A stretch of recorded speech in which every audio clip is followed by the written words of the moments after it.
Почему изменяют даже в счастливом браке?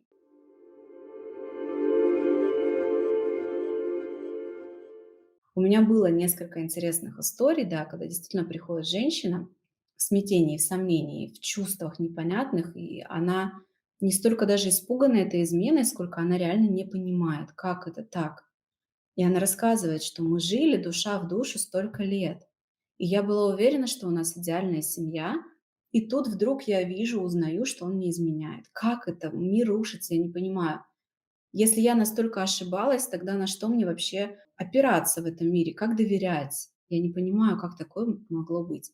Казалось бы, все хорошо. И действительно описывает какие-то признаки счастливой семейной жизни, что вот он с ребенком проводил много времени, всегда был дома по ночам, мы вместе путешествовали. Что же происходит? Почему измены бывают вот так неожиданно?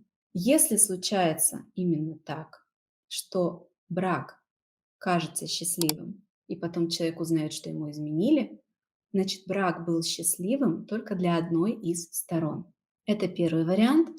А второй вариант – это тот редкий тип мужчин, мужчина-бабник. Почему редкий?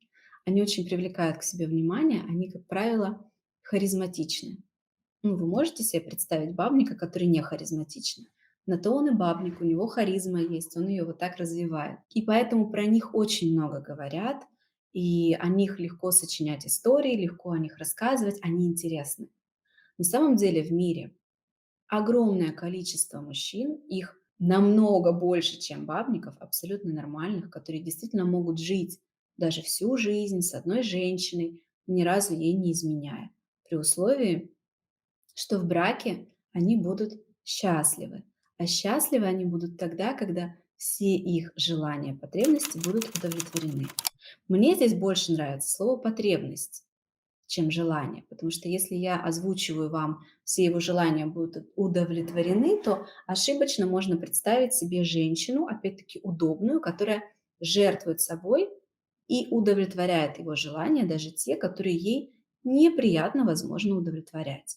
Давайте все-таки использовать, наверное, слово «потребность». Оно не несет вот этого неверного контекста, который люди могут перепутать. Потребность – это, по сути, то же самое желание, но потребность, ее можно удовлетворить по-разному. Желание – я хочу кофе прямо сейчас, и прямо вот это, и прямо в этом стакане из этого кафе. Потребность – я, в принципе, хочу кофе, я люблю кофе, я хочу его пить регулярно. Если сейчас я не могу его с тобой выпить вот в этом кафе, прямо вот здесь сейчас, потому что тебе это не окей, мой партнер, я найду другой способ ее удовлетворить. Либо мы с тобой пойдем в другое кафе, когда ты тоже захочешь, и тебе это тоже будет окей. Либо я выпью это кофе на работе после нашей встречи, либо я просто куплю себе домой кофе и буду пить его один. У потребности всегда есть варианты, как ее удовлетворить. У каждого в браке есть своя потребность. Точнее, их список, их набор, их несколько. Если в браке, который, например, женщине кажется счастливым, она чувствует его как счастливый, это что значит? Что все ее потребности в нем удовлетворены. И тут бамс, муж ей изменяет. Это что значит? Что его потребность какая-то была не удовлетворена. Изменяют часто не только ради секса. Там есть набор потребностей, он опять-таки у каждого индивидуальный. Изменять могут, правда, не ради секса, а ради эмоций, например. И еще много ради чего. Вот что-то у мужчины в этом браке не удовлетворялось. И поэтому для него этот брак не был счастливым. Даже если он самообманывается и сам себе, обманывая себя, говорит: да я в принципе счастлив в браке. Может быть, ему просто страшно что-то менять.